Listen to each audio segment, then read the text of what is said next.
Hi అండి. ఈరోజు అమ్మవారి అలంకరణ మహాలక్ష్మీదేవి అవతారం. లక్ష్మీదేవి ఆనంద స్వరూపిణి. భక్తుల కోరికలను తీరుస్తూ వరాలను అనుగ్రహిస్తూ ఉంటుంది. భక్తుల పాలిట కల్పవృక్షం ఆమె. దుష్ట సంహారిణి.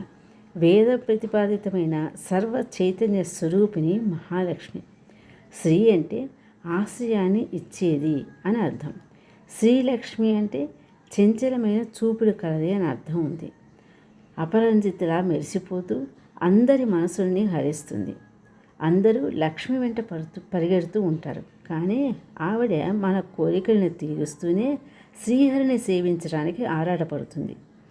శక్తిని సిరులను అందించగలిగే దేవత ఆమె.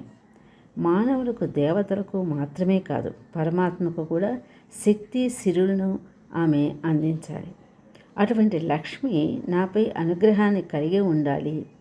శుద్ధతత్వాన్ని కోరుకునే ఆ తల్లి సమస్త ప్రాణులకు ఆశ్రయమైన శక్తి లేదా వాటికి ఆశ్రయాన్ని కలిగించే శక్తికి శ్రీ అని పేరు.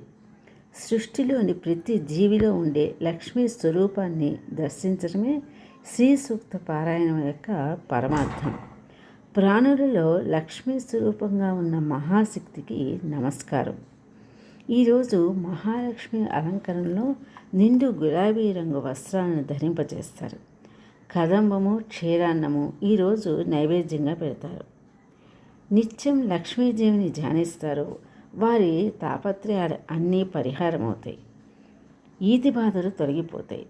ఐహిక సుఖాలతో పాటు ఆధ్యాత్మిక ఆనందం కూడా కలుగుతుంది. శ్రీ అంటే సంపద. పరమాత్మ శక్తులలో లక్ష్మి ఒకటి. జగత్తును పోషించేందుకు ఆమె అనుగ్రహం కావాలి. లక్ష్మిని నిలబెట్టుకోవడానికి జ్ఞానం అవసరం. ధన కనక వస్తు రూపాలతో లక్ష్మీ రూపాలే కాదు, తరిగిపోని జ్ఞాన సంపద కూడా నిజమైన లక్ష్మి. వివిధ రూపాలలో లక్ష్మీదేవి మన ఇంటిలో మనసులలో ఉండాలని మనసారా కోరుకుంటూ, యాదేవి సర్వభూతేషు లక్ష్మీరూపేణ సంస్థిత నమస్తస్యై నమస్తస్యై నమస్తస్యై నమో నమః. స్వస్తి.